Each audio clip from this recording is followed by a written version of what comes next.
हमारे श्री जगन्नाथ महाप्रभु के परम भक्त श्री जयदेव महाप्रभु के चरित्र में आता है।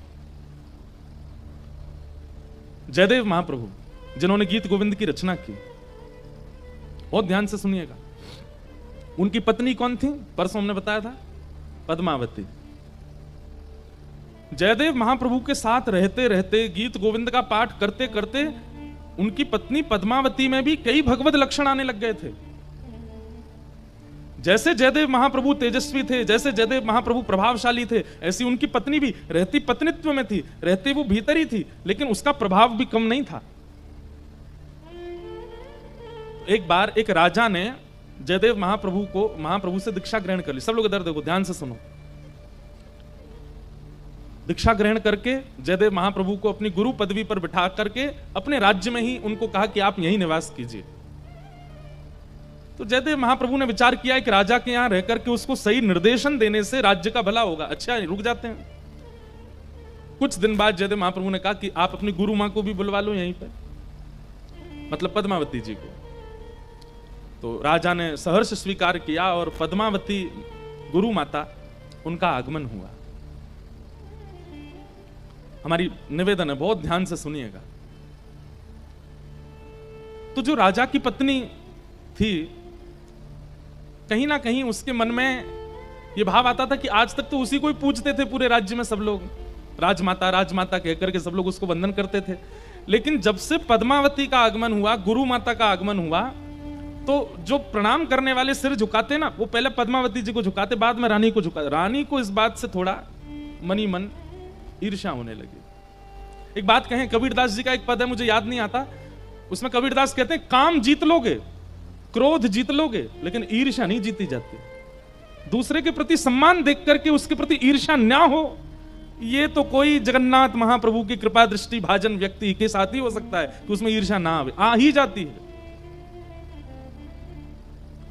अरे लोग बाग हमसे मिलने आते हैं तो आजकल इतनी भीड़ हो जाती है कि लाइन लगा के आते हैं। अब पीछे वाला व्यक्ति देख रहा है कि आगे वाले से महाराज जी कैसे मिले, इसको कहां कहां छुआ, इसके सिर पे हाथ धरा, मेरे कंधे पे ही धरा है, उसके प्रति ईर्ष्या कर लेते हैं और फिर दोबारा आते हैं, महाराज जी मेरे भी यहीं धरो।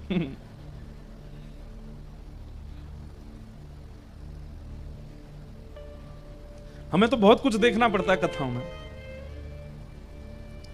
महाराज जी कथा में ना एक अमुक नाम का व्यक्ति आएगा, मैंने कहा अच्छा, वो आपसे कहेगा कि मेरे घर आ जाओ, पर आप मना कर देना। मैंने कहा भाई तुम कथा करा रहे हो, तुम बात कर ले, नहीं हम तो हाँ ही बोलेंगे उसको, हम तो कहेंगे कि भाई हम ले आएंगे महाराज जी को, लेकिन आप मना कर दोगे तो फिर बाद में पता चलता है कि ये दोनों आपस में बिजनेस में ईर्ष्या युक्त रहते हैं, इसलिए मना करवा देते हैं। राहुल केला में हम किसी के घर नहीं जाएं तो वो मत सोच लेना, ऐसा यहां नहीं है, ये हम कहीं और की बात बोल रहे हैं। अब तो हम कहीं जाते ही नहीं है, अब जाना बंद कर दिया, अब किसी के यहाँ नहीं जाते। जहां कथा होती बस वहीं रुकते, बहुत कम मंदिर चले जाएंगे, बाकी किसी के घर तो बहुत मुश्किल से जाते।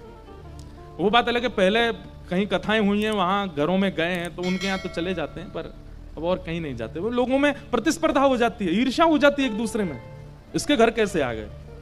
अब भाई हमारी उपस्थिति से ईर्ष्या यदि युक्त हो रही तो डंडे हम में पड़ेंगे बाद में जगन्नाथ जी से, बोले तुम गए और नगर में कथा करके ईर्ष्या उत्पन्न करवाया है दो लोगों में।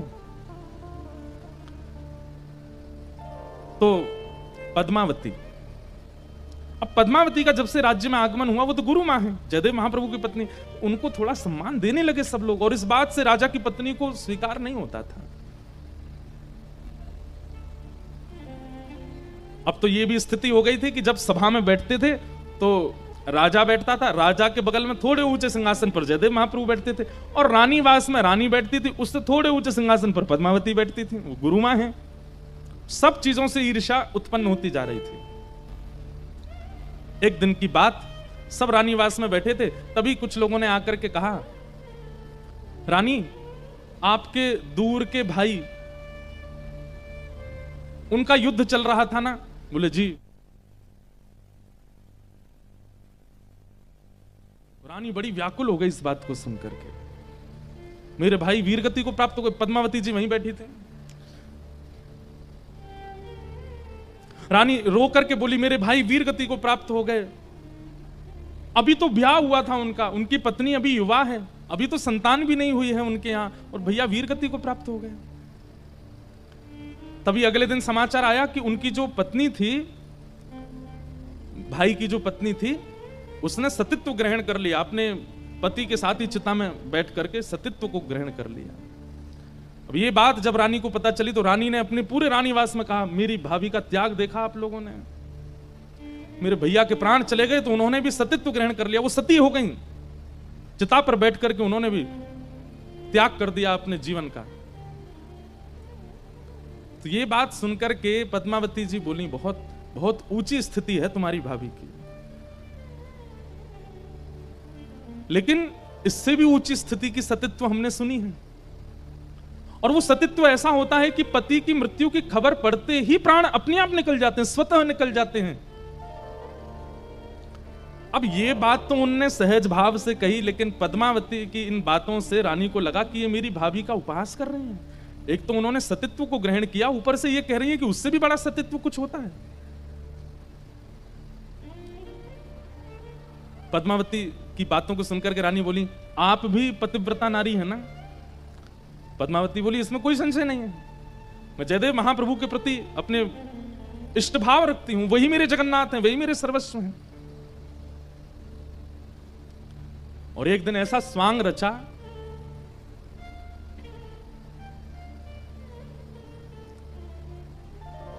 रानी ने आकर के ऐसी रानीवास में और थोड़ा नाटक जैसा किया और रोते हुए आई और आकर के बोली, अरे हम तो अनाथ हो गए, हमारे परम सदगुरुदेव श्री जयदेव महाप्रभु वो तो भगवत धाम को प्रस्थान कर गए। पद्मावती बैठी थी वहीं पर, बोले अपने आप को बहुत बड़ी सतीत्व मानती हैं, उस दिन मेरी भाभी का उपहास कर रही थी, आज इनको देखती हूं। तो रानी आकर के बोली, हमारे परम गुरुदेव श्री जयदेव महाप्रभु वे तो भगवत धाम को प्रस्थान कर गए, हाय हम तो अनाथ हो गए। रानी रोने लगी। पद्मावती जी बैठी थी वहीं पर, पद्मावती जी ने नेत्र बंद किए तो नेत्र बंद करके पता चला कि वो तो राजा के साथ 3 दिन के प्रवास पर गए। तो तुरंत सामने जल का पात्र रखा था, जल भर के रानी को देने लगी पद्मावती, बोले कि पी लीजिए, हमारे पतिदेव सुरक्षित हैं, वो राजा के साथ गए हैं 3 दिन के प्रवास पे पास के गांव, हमने अभी अभी नेत्रों से ध्यान लगा करके देख लिया है। अरे नहीं नहीं, मुझे सच्ची खबर मिली है। तभी एक दूत को बुलाया, दूत को बुला करके पद्मावती बोली, अभी इसी वक्त पता करो राजा और श्री जयदेव महाप्रभु कहां हैं। दूत ने 2-4 घंटे में खबर करके बोले, मान आप सत्य कह रही हैं, पास के एक क्षेत्र में राजा के साथ 3 दिन के प्रवास पर गए हैं। अब ये बात सुनकर के तो रानीवास में तो सब लोग नतमस्तक हो गए। बोले हमने आज तक सतियों की चर्चा सुनी, लेकिन साक्षात सती तो पहली बार देखी, जो यहां बैठे बैठे ये पता कर लेती कि मेरे पति कहां हैं। अब इससे रानी को और ईर्ष्या हो गई, बोले कि ये तो और ज्यादा इनकी श्रेष्ठता हो गई, अब तो उन्हीं के पास भीड़ लगी रहती है। एक दिन रानी हट करने लगी राजा से और राजा को कहती है कि आप उत्तर भारत की यात्रा पर जाओ। बोले जाएं क्यों, कोई जरूरत ही नहीं है, फिर क्यों जाएं? बोले नहीं, आप लेके जाओ और इनको लेकर के जाओ, जयदेव महाप्रभु को लेके जाओ, मुझे इनकी पत्नी की परीक्षा लेनी है। अपने पति को बता दिया।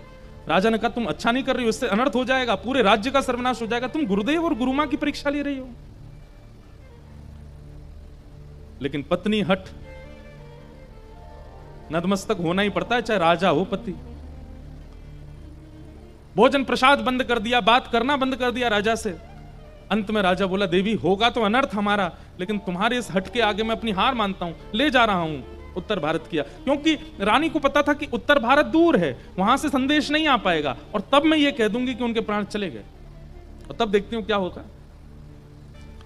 लंबी यात्रा पर राजा जयदेव महाप्रभु को लेकर के चले गए, और कुछ दिनों के बाद रानी ने फिर वैसा ही स्वांग किया। अब तो पूरी सभा में ऐसी योजना बनाई कि दूत पत्र लेकर के आएगा, बाकायदा आकर के सब रोएंगे, सब लोग हाहाकार मचाएंगे कि जयदेव महाप्रभु चले गए, तब देखती हूं क्या होगा।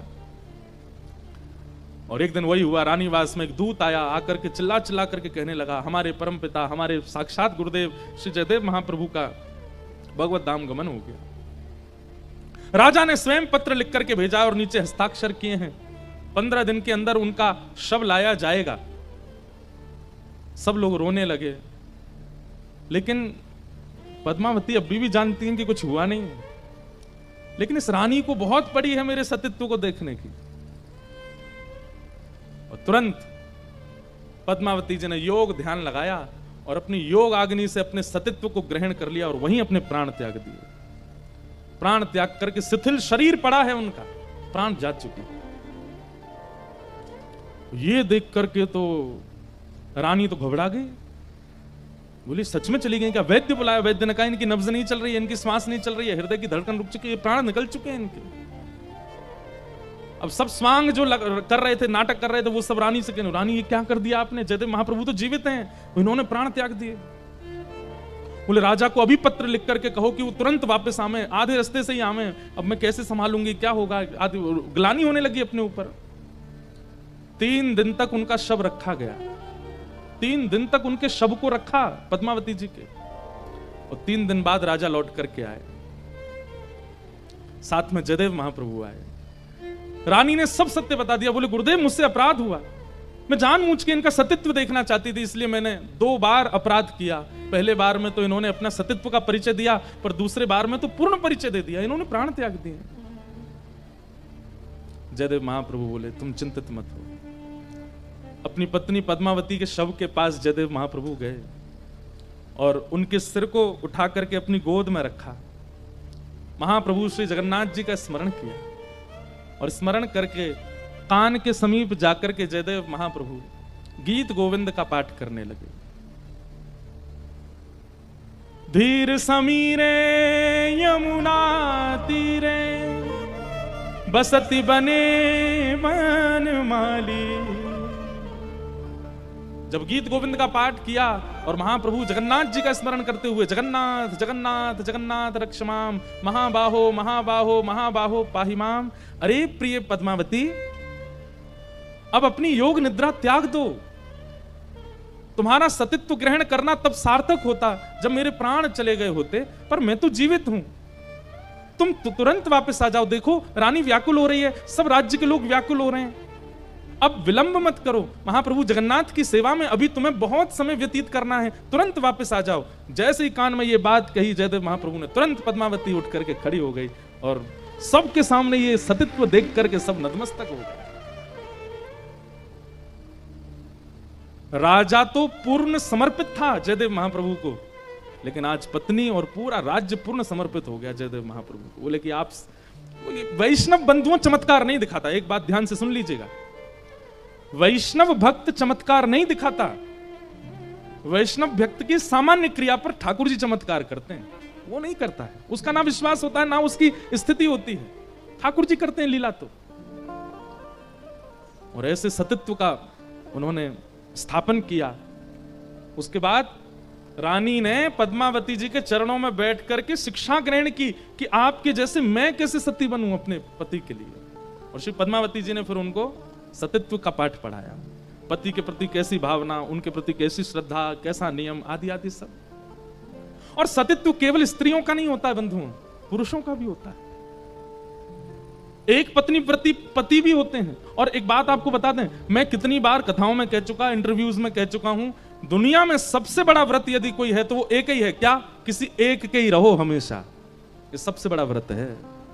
अपनी बुद्धि में, अपने नेत्रों में, अपने मन में किसी अन्य का विचार भी ना आना, एक के ही सदा रहना। इससे बड़ा व्रत ना तो सोमवार का है, ना तो प्रदोष का है, और ना एकादशी का है। ये सबसे बड़ा व्रत है, पत्नी व्रत, पति व्रत। आज उत्तरा द्वारिकाधीश से कह रही है कि मैं तो अपने पति अभिमन्यु के साथ प्राण त्यागना चाहती थी, लेकिन तब मेरे मन में आया कि मैं गर्भवती हूं, मेरे गर्भ में बालक है। भले ही मेरे पति चले गए, लेकिन इस बालक को मैं जन्म दूंगी और द्वारिकाधीश श्री कृष्ण का परम भक्त बनाऊंगी, इसलिए मैं जीवित बैठी थी। लेकिन आज ये ब्रह्मास्त्र मेरे ही बालक को मारने के लिए आ रहा है श्री कृष्ण, मेरा जीवित रहना, इससे अच्छा तो मैं सती हो जाती। हे द्वारिकाधीश मेरी रक्षा करो।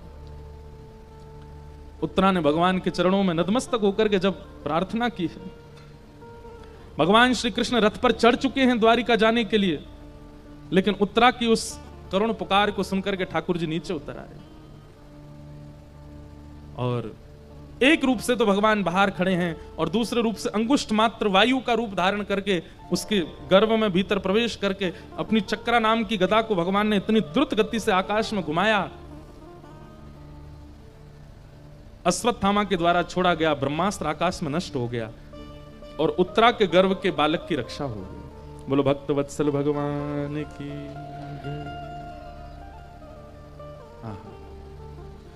कि नमस्ये पुरुषं त्वाद्यं ईश्वरम प्रकृते परम अलक्ष्यम सर्वभूतानां अंतर्बहिरवस्थितम। एक बात कहें, वैष्णव जीवन में आने वाली आपत्ति, पीड़ा, विपत्ति, विपरीतताओं से तो डरता नहीं, वो मृत्यु से भी नहीं डरता है। नाम जापक की ऐसी स्थिति हो जाती है, ठाकुर जी की अर्चना सेवा करने वाला वो ऐसा हो जाता है, उसको फिर पीड़ा, भय ये सब नहीं सताते हैं। अरे मृत्यु का भी भय नहीं रहता, मृत्यु आवे तो आ जाए, बस उसकी एक ही चिंता रहती है कि हे नाथ मेरे कहीं प्राण तो चले जाएं, पर प्राण जाते समय किसी विषय का चिंतन ना हो, चिंतन आपका हो। वो उसको एक बात का ही भय रहता है कि नाथ मेरे प्राण चले जाएं, मेरे जीवन में संकट आ जाए, मैं भले ही निर्धन हो जाऊं, भले ही धनवान हो जाऊं, भले ही पत्नी संग रहे चली जाए, बच्चे मिलें ना मिलें, जीवन में व्यापार चले ना चले, इन सब से वो चिंतित नहीं होता। चिंता उसको केवल एक बात की रहती है कि ऐसी भी स्थिति परिस्थिति बने, आपकी विस्मृति मुझे नहीं होनी चाहिए। सुख आने पर मैं फूलूं ना, दुख आने पर मैं भूलूं ना, आपका ध्यान निरंतर मेरे चित्त में बना रहे, यही उसकी एक चिंता का कारण बन जाता है। ऐसी चिंता जब आपकी बन जाए तब मानिए कि आप वैष्णव। अभी हमारी चिंता का कारण ठाकुर जी का भजन चिंता का कारण नहीं है, लेकिन एक बात कहें, हमारी गद्दी पे बैठ के देखो, ये भी कई लोगों की चिंता होती है, आते मिलने, हमें ब्रज मिलेगा, हमें किशोरी जी कभी बुलाएंगे, हमें महाप्रभु जगन्नाथ जी अपना दर्शन कराएंगे। चिंता का आजकल थोड़े चतुर भक्त होते हैं। एक हमारे पास आया, वो क्या बोलता है, महाराज जी मेरी दो ही कामनाएं। मैंने क्या, एक तो मेरा व्यापार बहुत अच्छा हो जाए, दूसरा मुझे ठाकुर जी के प्रत्यक्ष दर्शन हो जाए। मैंने कहा बहुत चतुर हो बेटा, दोनों चीज मांग लिए। मेरा व्यापार बहुत अच्छा हो जाए, व्यापार अच्छा हो जाए मतलब आमदनी अच्छी हो जाए, आमदनी अच्छी हो जाए मतलब घर बन जाए, घर बन जाए मतलब गाड़ी आ जाए, गाड़ी आ जाए मतलब बढ़िया कन्या से ब्याह हो जाए, मतलब संतान भी सुंदर हो जाए, सब कुछ बढ़िया, और फिर कृष्ण भी मिल जाए। प्रेम गली अति सांकरी, तामे दो ना समाए। आप चाहते हैं कि ये विषय भी मिल जाए और ठाकुर जी भी मिल जाए, असंभव।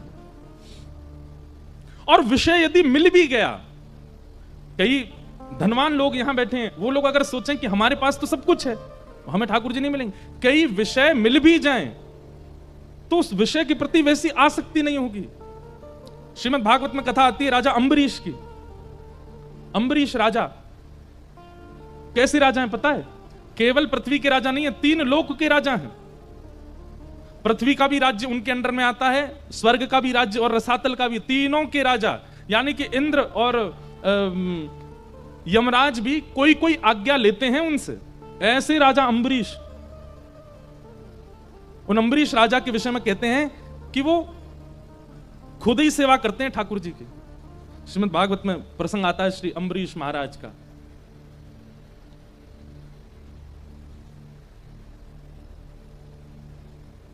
अम्बरीश महाराज के लिए कहते हैं कि अम्बरीशो महाभागः सप्तद्वीपवतिमहम्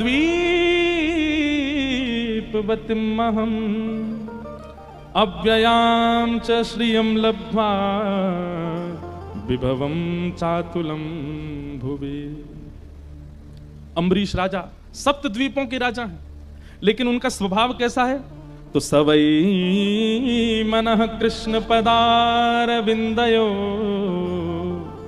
वर्चांसि वैकुंठ गुणानुवर्णने कि करो हरेर्मंदिर मार्जनादिषु श्रुतिम चकाराच्युत सत्कथोदय।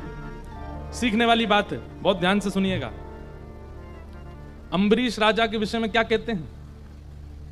सप्तद्वीप के राजा हैं, इनके पास ना तो धन की कमी है, ना श्री की कमी है, ना संपत्ति की कमी है, ना भोग विलास की कमी है। लेकिन अम्बरीश राजा का एक बहुत विशेष गुण यहां भागवत जी में बताया गया। क्या?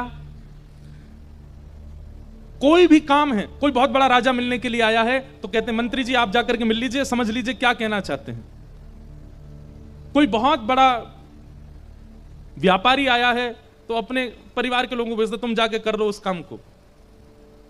लेकिन इतने बड़े राजा होने के बाद भी यहां पर लिखा है करौ हरेर मंदिर मार्जनादिषु, सारी क्रियाओं को अपने परिवार और अपने सेना को बांटते हैं, लेकिन ठाकुर जी की निज सेवा खुद करते हैं। मंदिर में किसी का प्रवेश नहीं, मंत्री महामंत्री संतरी सब बाहर रहो, झाड़ू से लेकर के ठाकुर जी की सेवा सब राजा अम्बरीश स्वयं करते हैं। और केवल इतना नहीं, ठाकुर जी के भोग में बनने वाली जो सब्जियां हैं, वो सब्जियां जो खेत में लगती हैं, वो खेती भी खुद करते हैं। उन सब्जियों को तोड़ने भी खुद जाते हैं, उनको धो करके अमनिया करके सब्जी भी स्वयं बनाते हैं, रोटी भी स्वयं सिद्ध करते हैं, श्रृंगार भी स्वयं करते हैं, मंदिर में पोंछा झाड़ू बर्तन सब अपने आप करते हैं। और एक जगह तो वर्णन आता है, अम्बरीश राजा के मन में असंतुष्टि हो गई।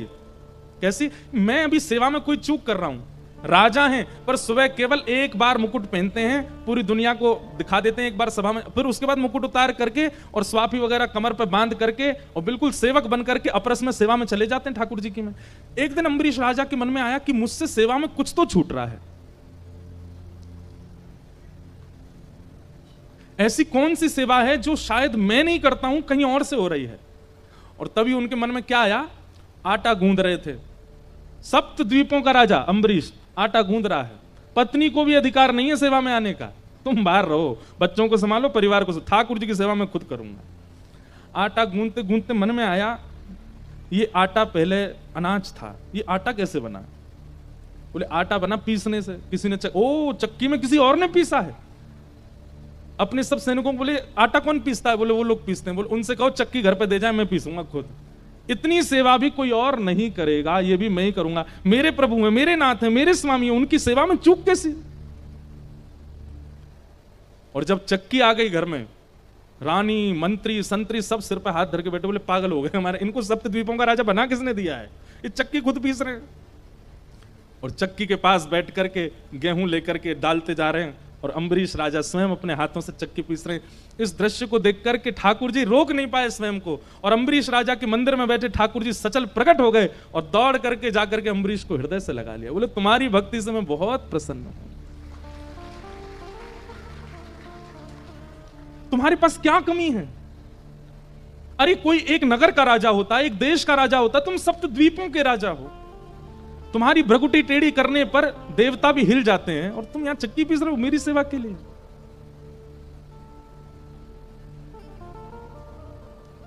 अम्बरीश राजा बोला भगवान आपकी बहुत बड़ी कृपा, आप आए, लेकिन मेरी आपसे प्रार्थना है दोबारा जाके वहीं बैठ जाओ, क्योंकि अभी मेरी सेवा का समय है। मुझे चक्की पीस करके आटा निकाल के गूंद के रोटी बना के भोग लगाना है, भोग में विलंब हो जाएगा, बाद में मिलिएगा मुझसे, आगे पहले जाओ। मतलब ठाकुर जी प्रकट हो गए, उससे प्रसन्न हैं, लेकिन अपनी सेवा नहीं छोड़ रहे हैं। ऐसे सेवा अम्बरीश राजा की। श्रीमद् भागवत में उनको भक्त राज कहा गया है। एक दिन अम्बरीश राजा चक्की पीस रहे थे, जेठ का महीना, भयंकर गर्मी, तो अम्बरीश को पसीने आ गए। अब अपने पसीने नहीं पहुंच रहे हैं, क्यों? क्योंकि कहीं एक बूंद भी गिर गया आटे में तो सेवा खंडित हो जाएगी, तो अपना मुख दूर करके ऐसे चक्की पीस रहे थे। इतने में ही अम्बरीश राजा को लगता बड़ी ठंडी ठंडी हवा आ रही है और हवा में चंदन की सुगंधी, इत्र की सुगंधी, केसर की सुगंधी आ रही है। अम्बरीश राजा ने नेत्र खोल करके देखा तो ठाकुर जी बगल में खड़े अपनी पीतांबरी से हवा कर रहे थे। अम्बरीश राजा की, अम्बरीश के तो नेत्र सजल हो गए, चरणों में गिर गया। भगवान ये क्या कर रहे हैं आप? ये आपको शोभा नहीं देता है, आप परमात्मा हैं, आप भक्त की सेवा नहीं कर सकते। तब भगवान कहते हैं अहम भक्त पराधीन। अम्बरीश तुमने कभी विचार किया कि तुम सप्तद्वीपों के राजा हो और पूरा दिन मेरी सेवा में रहते हो, तो सप्तद्वीपों का संचार कैसे होता है? जब भक्त अपना संपूर्ण मुझे निवेदित कर देता है तो फिर उस भक्त का जीवन कैसे चलेगा?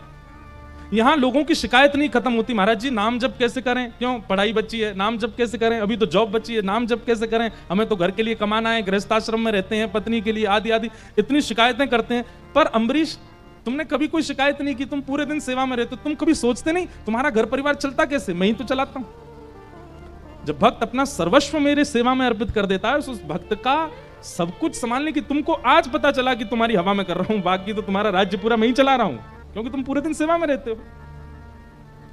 ऐसे भक्तराज अम्बरीश।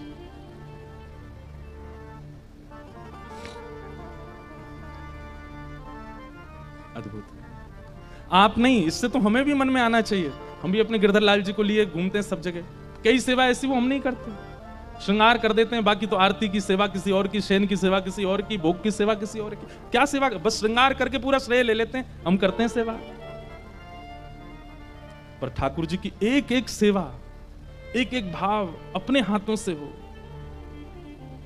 तभी तो ठाकुर जी प्रसन्न होंगे। बुरा नहीं मानिएगा, आजकल माताएं अपने बालकों की सेवा के लिए एक माता जी और रखती हैं, वही गोदी में लेके चलेंगी, वही दूध पिलाती हैं, वही सेवा करती हैं, वही सुलाती हैं, वही उसको सब जगह करती हैं, सब क्रिया, बस श्रेय लेने को। कौन की इतनी सुंदर लाली को, मेरी है, अरे मेरी लाली आ जा। कई बार तो मैंने देखा वो बालक अपनी मां की गोद में ही रोते हैं, उनके पास जाना है जो सेवा हमारी करते हैं। अरे ये बहुत रो रही है, शांत नहीं हो रही, अरे तुम्हारी बेटी है, तुमसे ही नहीं हो रही। हम ठाकुर जी की सेवा बता रहे हैं मंच पर बैठ के, हाँ अपने खुद की संतानों की सेवा नहीं होती मां से, ठाकुर जी की सेवा तो बहुत दूर की बात है। आप लोग इधर उधर मत देखो, ये सब उसको ढूंढ रहे हैं जिसने अपनी बच्चों की सेवा करवाई किसी से। देख देख, देख तेरे लिए कह रहे हैं महाराज जी। एक प्रकार से हमने ठाकुर जी की सेवा भी ऐसी ही कर दी है। श्रेय लेने को हम बैठे हैं। गिरधरलाल जी कौन के? बोले इंद्रेश जी के हैं। श्रृंगार कौन ने किया? इंद्रेश ने। पर भोग तो कोई और लगाता है, शयन तो कोई और कराता है। आज अम्बरीश राजा की कथा से एक चीज सीखिएगा कि जितनी ज्यादा हो सके सेवा का अधिकार अपने पास रखो। ठाकुर जी आपके लिए आए, वो आपसे सेवा कराना चाहते हैं, वो आपके हैं। शायद हो सकता है कि इस भाव को प्रकट मुझसे भी इसीलिए करा रहे हों कि मैं तेरे संग या मारे ना डोलूं को मुंह डोलना बढ़िया लगा, मुझे या मारे तेरे संग रहूं, तेरे हाथन से सबरी सेवा चाहिए। होता है महीना में एक बार कुछ बना करके पवाते हैं ठाकुर जी को, पर रोज अब वही बात है, फिर ये सारी सेवा में लग जाएं तो फिर ना तो किसी से मिल पाएंगे, ना जुल पाएंगे, ना कहीं जा पाएंगे, फिर बहुत। लेकिन करूंगा जरूर, एक दिन अम्बरीश महाराज जैसी सेवा होगी। आप लोग भी दृढ़ संकल्पित हो, हमारे ठाकुर जी की पूरी सेवा हम करें। ठाकुर जी को प्रसन्न करने के लिए भक्ति भाव में आए हैं। केवल संतुष्टि मिलती है कथा सुन के, इसलिए कथा नहीं सुननी है। इसके बाद क्या? भगवत प्राप्ति हमारी इच्छा है।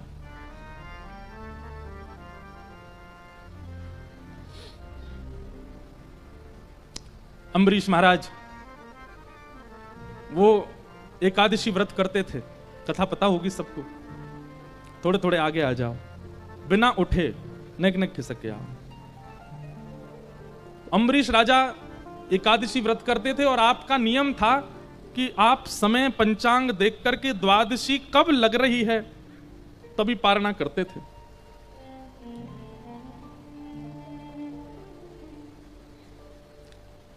और आपका नियम था कि आप एकादशी के बाद द्वादशी पारणा में पहले वैष्णव संतों को प्रसाद पवाते थे। हर एकादशी पर वैष्णव संतों को प्रसाद पवाने के बाद जब वैष्णव प्रसाद पाकर के चले जाते, उनके प्रसाद को मुख में धारण करके आप अपनी एकादशी व्रत को पूर्ण करते थे। ऐसी एकादशी करते थे अम्बरीश राजा। इसीलिए कहा अम्बरीशो महाभाग, महाभागवत। एक तो होते हैं भागवत, इनका नाम है महाभागवत। सामान्य एकादशी नहीं है। वैष्णव भक्तों को प्रसाद पवा करके उनके फिर प्रसादी ग्रहण करके एकादशी व्रत की पूर्ति, ये उनका प्रत्येक एकादशी का नियम है। आज एकादशी व्रत के पारणा में प्रसाद पाने के लिए भृगु ऋषि आए हैं और साथ में अपने हजारों शिष्यों को लेकर के आए हैं।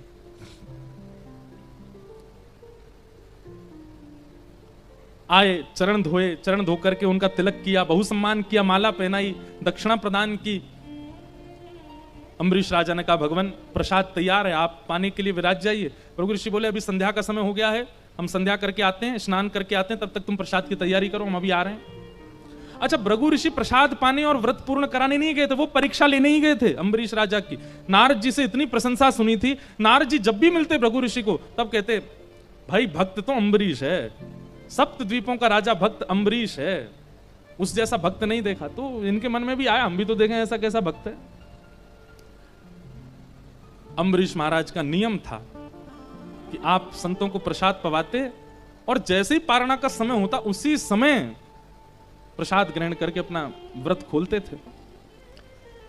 संध्या में बहुत कम समय लगना था, लेकिन भृगु ऋषि जानबूझ करके समय व्यतीत कर रहे हैं ताकि उसके पारणा का समय निकल जाए। फिर देखता हूं कि धर्म को प्रधानता देगा कि संत वैष्णवों की सेवा को प्रधानता देगा। यहां अम्बरीश बड़े व्याकुल, समय निकलता जा रहा है, पारणा का समय हो रहा है, क्या करें, अभी तक भृगु ऋषि आए नहीं है, प्रसाद पाया नहीं है, मैं कैसे अपना व्रत पूर्ण करूं, और उसके बाद यदि व्रत पूर्ण करता हूं तो अभी तक जो मेरा नियम चला, इससे कोई ठाकुर जी नाराज नहीं होते। कई लोगों का नियम होता है कि वो बिल्कुल एग्जैक्ट टाइम पे ही व्रत खोलते हैं, इससे अगर आप चूक जाओ तो ठाकुर जी नाराज होंगे, ऐसा नहीं है। पर हां, कई बार नियम होता है, नियम को आप जितनी श्रेष्ठता से परिपूर्ण करते हो। भाई, स्कूल जाने का समय है 7 बजे, अब 7 बजे अगर पहुंच जाते हो, फर्स्ट क्लास अटेंड कर लेते हो तो अटेंडेंस में नाम आ जाता है कि प्रेजेंट थे। अब लेट पहुंचोगे, फर्स्ट क्लास ही निकल गई, क्लास टीचर अटेंडेंस लेके चले गए, आपकी अटेंडेंस ही लग पाई। अब लग तो जाएगी, बाद में आप क्लास टीचर को जाके बोलोगे मैं आया था, लेट आया था, आप मेरी अटेंडेंस लगा दो।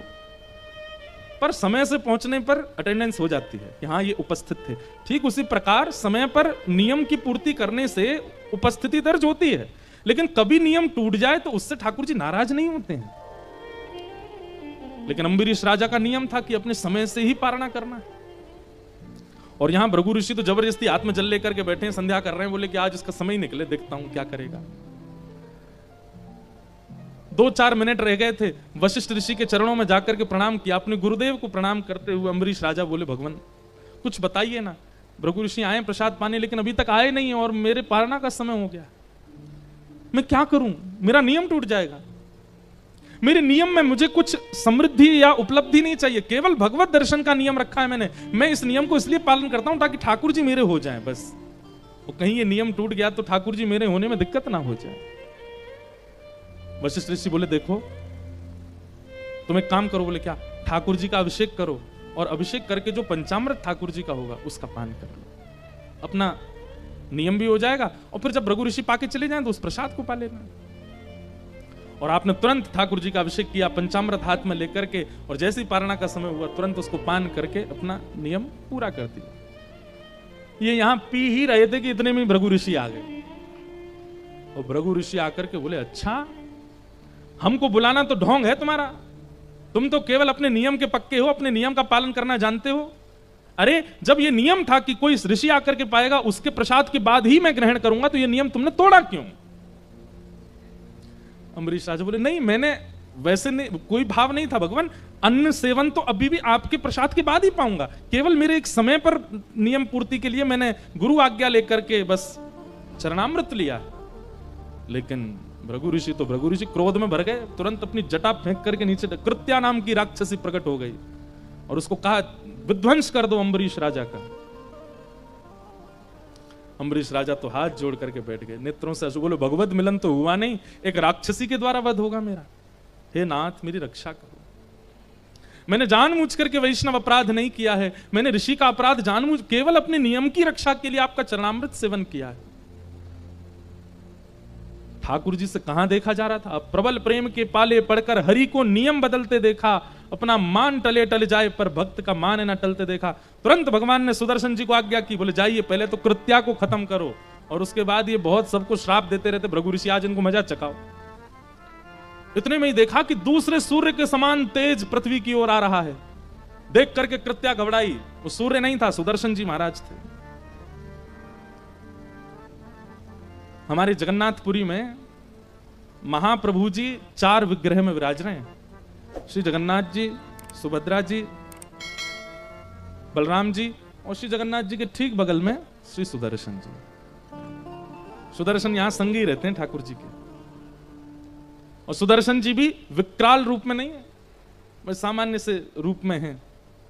नील चक्र के रूप में ऊपर मंदिर के ऊपर जो चक्र विराजमान है वो नील चक्र के रूप में, वहां सुदर्शन जी का एक चक्र रूप में दर्शन है। बाकी ठाकुर जी के बगल में तो वंशी की तरह सुदर्शन जी बैठे हैं, और जगन्नाथ जी इतने बड़े हैं तो वंशी की तरह ही लगती हैं सुदर्शन जी महाराज। सुदर्शन जी को आज्ञा कर दी, जाकर के कृत्या का वध कर दिया, और कृत्या के बाद सुदर्शन जी भागे भृगु ऋषि के पीछे, तीनों लोकों में डोल लिए। इंद्र से जाकर के कहा रक्षा करो, नहीं कर पाए, शंकर जी से कहा रक्षा करो, नहीं कर पाए, यमराज से कहा रक्षा करो, नहीं कर पाए। दौड़ते दौड़ते सुदर्शन जी से ही बोले कि भैया कैसे बचा, आपसे कैसे बचूं, आप ही बताओ। बोले जिन्होंने हमको छोड़ा उनके पास जाओ। दौड़े दौड़े भगवान के पास गए, बोले प्रभु मुझे क्षमा कर। भगवान बोले देखो ये सुदर्शन जी रहते हमारे पास हैं, पर ये हमसे ज्यादा हमारे भक्तों के सेवक हैं। ठाकुर जी की लीला देखो क्या कह रहे हैं, बोले हमसे ज्यादा हमारे भक्तों के सेवक हैं, हमारे कहने से नहीं रुकेंगे ये। अगर भक्त राज अम्बरीश कह देगा तो ये रुक जाएंगे, और उसके लिए आपको अम्बरीश के चरणों में जाकर के क्षमा याचना करनी पड़ेगी। कितने अपने भक्तों से कितना प्रेम करते हैं ठाकुर जी। भृगु ऋषि बोले आप एक बार कह के तो देखिए। भगवान बोले सुदर्शन जी रुक जाओ, सुदर्शन जी रुक जाओ। सुदर्शन जी रुके नहीं, भीतर से सब पता है आपस में। सुदर्शन जी तो और उग्र रूप में, देखो रुके ही नहीं रहे, सुन ही नहीं रहे हमारी, जाओ अम्बरीश राजा के पास जाओ। अंत में भृगु ऋषि दौड़े दौड़े आए और साष्टांग प्रणाम किया अम्बरीश राजा को, मुझे क्षमा कर दो, मैंने तुम्हारी परीक्षा की, मुझसे अपराध हो गया। अम्बरीश राजा के तो नेत्र सजल हो गए, दंडवत। बोले नहीं भगवान, आप कृपा करके मुझे प्रणाम ना करें। बोले एक बार कह दो क्षमा कर। बोले नहीं, आपने कुछ किया ही नहीं, मैं क्यों कहूं। बोले भैया तू देरी करेगा, ये मुझे मार देंगे, तू बोल दे एक बार। अंत में अम्बरीश जी ने सुदर्शन जी से प्रार्थना की कि आप इनको कुछ मत कहो। तुरंत सुदर्शन जी शांत हो गए, लौट करके वापस चले गए। भृगु ऋषि के चरण धोए। भृगु ऋषि के भाई तुम हाथ ही मत लगाओ हमको। अम्बरीश तुम भाई क्या तुमने ठाकुर जी को वश में कर रखा है अपने। अरे भगवान के आयुध भी उनके कहने से नहीं रुकते हैं, तुम्हारे कहने से रुकते हैं। अम्बरीश राजा के नेत्र सजे। बोले ये मैंने कुछ नहीं किया, सब ठाकुर जी की लीला। श्रीमद् भागवत में भगवान स्वयं कहते हैं अहम भक्त पराधीन यस्वतंत्र इव द्विज साधुभिर्ग्रस्त हृदयो भक्तैर्भक्त जन प्रिय। हे भृगु महाराज, मैं अपने भक्तों के पराधीन हूं। वो कभी नहीं चाहेंगे कि कुछ ऐसा हो, पर मैं उनके मन की रक्षा करता हूं, मैं उनके भाव की रक्षा करता हूं। मुझे पूरे विश्व मेरे अधीन है, पर मैं अपने भक्तों के अधीन हूं। मैं अपने भक्तों के चाही क्रिया करता हूं। इसलिए मेरे भक्तों का कभी भी आप अपराध मत करना, क्योंकि उनका अपमान होने पर वो तो क्षमा कर देंगे, पर मैं क्षमा नहीं करता हूं, मैं नहीं छोड़ता हूं। इसलिए दुनिया में बंधुओं कोई भी अपराध हो जाए सबसे क्षमा मिल जाएगी, लेकिन कभी किसी वैष्णव का अपराध मत करना, किसी भक्त का अपराध मत करना। ठाकुर जी को वो प्रिय नहीं। ऐसे महाराज अम्बरीश, उनका चरित्र भागवत जी में कहा गया। तो भगवान ने उत्तरा के गर्भ में जाकर के परीक्षित की रक्षा की। परीक्षित की रक्षा के पश्चात जैसे ही ठाकुर जी जाने लगे, कुंती ने भगवान की स्तुति गाई। तत्पश्चात भीष्म पितामह ने भगवान की स्तुति गाई। सबकी स्तुतियों का श्रवण करते हुए भगवान द्वारिका गए। कुछ दिन बाद भगवान अपनी लीला पूरी करके स्वधाम चले गए। अर्जुन ने यह खबर आकर के पांडवों को बताई, तो पांडवों ने उस नन्हे से परीक्षित बालक को राज्य गद्दी पर बिठा दिया और स्वयं स्वर्गारोहण को चले गए। परीक्षित थोड़े बड़े हुए हैं, 2-3 वर्ष की आयु होगी, उसी आयु में ही उनको राज्य गद्दी पर बिठा दिया और ब्राह्मणों से कहा कि आप निर्देशन दीजिएगा क्या करना है। आपके निर्देशन में ये बालक आगे राज्य का संचार करेगा।